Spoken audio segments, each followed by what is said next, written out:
FADH2 දෙකයි ATP දෙක. අමාරුද? මේ විදිහට chart එකක් දාලා දැක්කම අමාරුද? අමාරු නෑ. මේක සරලම දාගෙන ඉන්න පොතේ ඉලා එක විදිහට පටලලා තියෙන්නේ. ඒ පටලන තැන් හරියට දැනගන්න ඕනේ. විතරක් දැනගන්න පුළුවන්. ඊට පස්සේ බලමු මේකේ අවසානම කොටස වෙච්ච ඉලෙක්ට්‍රෝන පරිවහන දාමය. නැත්තම් ගොඩක් කට්ටිය කියන ඔක්සිකාරක පොස්පරයිලීකරණය කියන එක කොහොමද වෙන්නේ කියලා. එතකොට අපි දැන් කතා කරන්නේ ස්වායුෂසනේ අවසානම පියවර. හරිද? මේ අවසාන පියවර තමයි මොකද්ද? ඔක්සිකාරක පොස්පරයිලීකරණය නැත්තම් අපි කියනවා ඉලෙක්ට්‍රෝන පරිවහන දාමය කියලා. දැන් මේක මෙහෙම වෙන්නේ. හරිද? මේ ඔක්සිකාරක පොස්පරයිලීකරණය සඳහා අවශ්‍ය එන්සයිම් එක නැත්නම් ඒ ඔක්සිකාරක පොස්පරයිලීකරණය සිදු වෙන්නේ මයිටොකොන්ඩ්‍රියා පූරකයේ නෙමෙයි අර කලින් එක වගේ. මේ වැඩේ වෙන්නේ මේ ඇතුළේ මම මේ ලොකු රැඳලා තියෙන්නේ. අන්න ඒ මයිටොකොන්ඩ්‍රියා ඇතුළු පටලේ විශේෂයෙන් නියර තුල තමයි මේක වෙන්නේ. නියර වල නෙමෙයි නියර. හරි. නියර තුල තමයි මෙන්න මේ ඔක්සිකාරක පොස්පරයිලීකරණය සිදු වෙන්නේ. හරි. ඔක්සිකාරක පොස්පරයිලීකරණය එන්න නියරවල. මොකද්ද කොහොමද මේක වෙන්නේ? හරිද? මේක මේ නෑ වෙන කතාව වෙන්නේ. මුල් අවධියේදී ඇදිච්ච NADH තියෙනවා පිටක. හරිද? ඒ වගේම FADH2 තියෙනවා. හරිද? ඔය NADH සහ FADH2 ටික මොකද්ද වෙන්නේ? මෙන්න මේ ඉලෙක්ට්‍රෝන පරිවහන දාමේ. හරිද? ඉලෙක්ට්‍රෝන පරිවහන දාමේදී ඉලෙක්ට්‍රෝන හුවමාරු හේතු වෙන්නේ. මේකේ මේ බලන්න බෑ මේ විදිහට රේස් එකක් ඉලෙක්ට්‍රෝන ටික ප්‍රෝටීන් හොම හරිද? ඔන්න ඔතන දීවින්නේ ඔය ඉලෙක්ට්‍රෝන පරිවහන දාමයේ ඔස්සේ මේ අණු ඔක්සිකරණය වෙනවා. හරිද? ඒ අණු ඔක්සිකරණය වීමක් සිදු වෙනවා. හරිද? ඔක්සිකරණය වීමක් සිදු වෙනවා. අන්න ඒ වෙන්න හේතුව තමයි මෙන්න මෙතනදී මේ ඉලෙක්ට්‍රෝන ප්‍රෝටෝන ගමන් කරන්න මෙතනදී ප්‍රෝටීන සහ ප්‍රෝටීන නොවන අණු ශ්‍රේණියක් සමන්විත වෙනවා. තේරෙනවද? මේ ඉලෙක්ට්‍රෝන සහ ප්‍රෝටෝන වලට චලනය වෙන්න මෙතනදී ප්‍රෝටීන් සහ ප්‍රෝටීන නොවන අණු ශ්‍රේණියක් මේක තුළ සමන්විත වෙන නිසා තමයි මෙන්න මේකේ ඔය කියන ඉලෙක්ට්‍රෝන පරිවහන දාමය ස්ථානගත වෙලා තියෙන්නේ. ඒ වගේ මතක තියාගන්න මේ NADH සහ FADH2 අර විදියට ඉලෙක්ට්‍රෝන හුවමාරුවෙන් ඔක්සිකරණය වෙලා අවසානට ඒගොල්ලෝ ළඟා වෙන බා ඔක්සිජන් ළඟට. අන්න ඒක තමයි අර මං කිව්වේ අර ග්ලූකෝස් එක ඔක්සිජන් ප්‍රතික්‍රියා කරලා කාබන් ඩයොක්සයිඩ් ජලය අතර කතාව. තේරෙනවද? දැන් මේ කොච්චර يعني අපේ අටියර කිටි කරලා ලියලා තියෙන්නේ කොච්චර දිග ප්‍රතික්‍රියාවක්ද නේද? හරි. අන්නේ අර ඔක්සිජන් වෙත නගා වෙන නිසා තමයි අපි කියන්නේ ස්වායුෂසනේ අවසාන ඉලෙක්ට්‍රෝන ප්‍රතිග්‍රාහකය වෙන්නේ අණු ඔක්සිජන් කියලා. තේරුණාද? ඒතර ස්වායුෂසනේ අවසාන ඉලෙක්ට්‍රෝන ප්‍රතිග්‍රාහකය වෙන්නේ අණු ඔක්සිජන්. හරිද? හරි. ඒ කතාව පැහැදිලි. ඊට පස්සේ මොකල්ද වෙන්නේ? හරි. ඔය දැන් කියපු NADH අණු FADH2 අණු දවකට ගියානේ.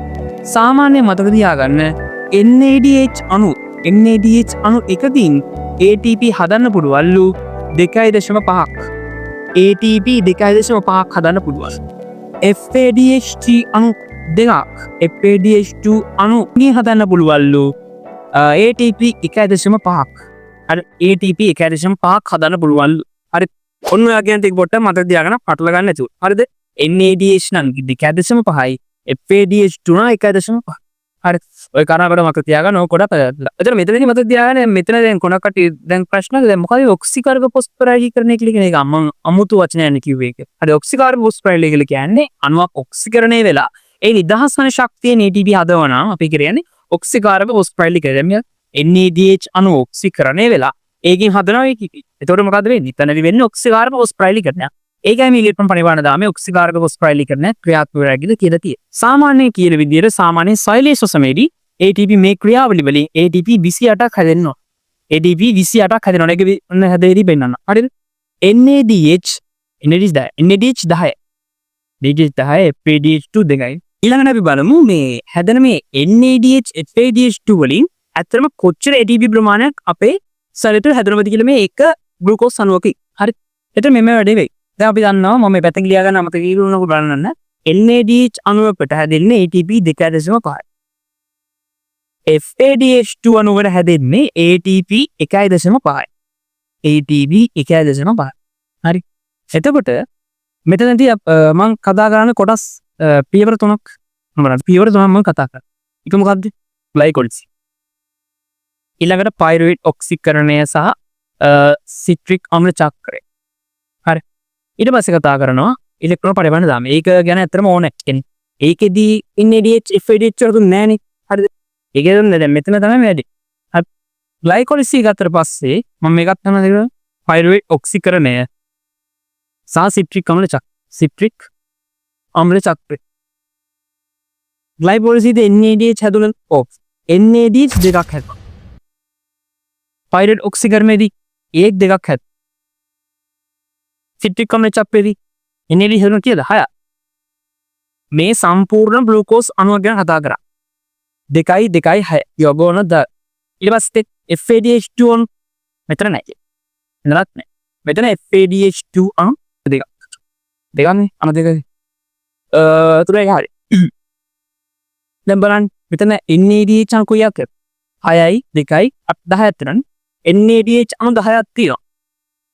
FAD දෙකක් තියෙනවා. බලන්න 10 වරක් දෙකර්ෂන් භාගයේද 25යි. 25යි. හරි බලන්න 25යි. දෙවරක් එක ඇඩිෂන් 5 3යි. ආන්. එතකොටද 28යි. ATP 28ක් හැදෙනවා සාමාන්‍ය. හරිද? ATP 28ක් හැදෙනවා මොකින්ද? ඔක්සිකාරක පොස්ෆොරයිලීකරණය. පටල ගන්න බා. ATP 28 රජෙන්නේ මොකද්ද? ඔක්සිකාරක පොස්ෆොරයිලීකරණය. ඒ මං එහෙම කිව්වේ. මොකද මතකද මෙතන මේ සිට්‍රික් අම්ල චප්පේදී තව ATP දෙකක් හැදුවා. තව ATP දෙකක් හැදුවා. මෙතන දෙතුනක්. නෑ මෙතන හලුන් නෑ. මෙතන හලුන් නෑ ATP. මේකේ මේකේ තියෙන ATP දෙකක්. නේ? මේ හලු. මේ මොනවද මේ? මේ තමයි මේ උපස්තර පොස්ෆොරයිලීකරණය. හරිද? ඔය ATP කතා කරන්නේ ATP ආධාර ක්‍රම තුනක් තියෙනවා. ප්‍රවාහ පොස්ෆොරයිලීකරණය, උපස්තර පොස්ෆොරයිලීකරණය, ඔක්සිකාර පොස්ෆොරයිලීකරණය. ඒ ඔක්සිකාර පොස්ෆොරයිලීකරණය හැදලා දෙනවා ATP 28ක්. ඒ වගේ උපස්තර ප්‍රවාහ පොස්ෆොරයිලීකරණය කියන්නේ මෙතන වෙන ක්‍රියාත්මක වෙන්නේ නැහැ. උපස්තර පොස්ෆොරයිලීකරණය හැදලා දෙනවා ATP 4ක්. නේ? මෙතන 2යි මෙතන 2යි. සාමාන්‍යයෙන් ATP එතකොට අපි ගණනය කරන්නේ සාමාන්‍ය ඔක්කොම ATP හැදෙනවායි කියලා කතා කරන්නේ ATP 32ක්. හරිද? ATP 32ක් තමයි ඔක්කොම ATP.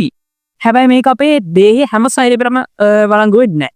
මොකද කිව්වොත් ඔය අපේ අක්මා සෛලයක් ගත්තට පස්සේ, පත් පේස් සෛලයක් ගත්තට පස්සේ ඒ වගේ ගොඩක් හොඳට කාර්යක්ෂම වැඩ ගන්න ඕන සෛල තියෙන තැන්. ඒ වගේ අවස්ථාවකදී මේ 32 කියන අගය අපිට බද වෙන්නේ. 32 කියන අගය ගන්න පුළුවන් වෙන්නේ අන්න ඒ සෛල වලට විතරයි. මොනවටද? ඔය අක්මා සෛල. හරි. හත් පේශි සෛල. එල්ලේ අක්මා සෛල. හත් පේශි සෛල. ඔබ හේතු වෙන්නේ මේ අනිත් සෛල වලට තියෙන 32 ගැනීම 30යි. ඉතින් මොන දෙකද හැරුනේ? මෙන්න මේ දෙක තමයි හැලෙන්නේ. මොකද අනිත් සෛල වලදී එහෙම ලොකු කාර්යක්ෂමතාවය නැති නිසා අර ATP දෙක අර සක්‍රිය පරිමාණයෙන් අනුපොක්සියන් භාවිත කරලා මේ ග්ලයිකොලිසිඩින පයිරුවේට් ටික මේ අර මයිටොකොන්ඩ්‍රියා ඇතුළට එනකොට මේ ATP දෙන් පාවිච්චි කරන අනිත් සෛල ටික. හරිද? ඒ අනිත් සෛල ටික මේ ATP දෙක පාවිච්චි කරනවා. හැබැයි මේ අර අක්මා හොත් පේස් සෛල වල එහෙම ඕනේ නැහැ. ATP ශක්තියක් ඕනේ නැහැ ඉක්මනට එන්නේ කියලා දන්නේ කරන්නේ. හරිද? ඔබ බලන්න ඉක්මනට එසෙන් ගන්න. ඒතකොට කෙලින් මේගොල්ලෝ කිසි ATP බයික් වෙන්නේ නැහැ. ATP 32% ඒගොල්ලෝ දෙනවා. අනිත් දායක සෛල වලට ATP 30 වගේ තමයි සාමාන්‍යයෙන් හැදෙන මේකද කියන්නේ මේ සෛලේෂන් එකදී. මේ සම්පූර්ණයෙන්ම සෛලේෂන් කියන සම්පූර්ණව අපි කතා කරලා ඉවරයි. අසන්නදී මේක අමතකෙන් නැති වෙනවා මම කතා කරලා තියෙනවා. ඉතින් අපිට සම්පූර්ණයෙන් මේ සෛලේෂන් කියන කතාව කතා කරලා ඉවර ගන්න පුළුවන්. ඉතින් මම හිතනවා තේරුම් නැති කියලා මේ කොටස ඉතින් මම තේරුම් විදිහට සම්පූර්ණව කතා කරන්න පොඩි කොටසක්වත් වැදගත් පොයින්ට් හැම එකම විදිහට කතා කරලා තියෙනවා. ඉතින් අපි ඊළඟ වීඩියෝ එකක් බලමු මොකද්ද මේ නිර්වායශසනය කියන මේ සෛලේෂන් එකේ ඊළඟ කොටස ගැන අපි බලමු ඊළඟ වීඩියෝ එකේ.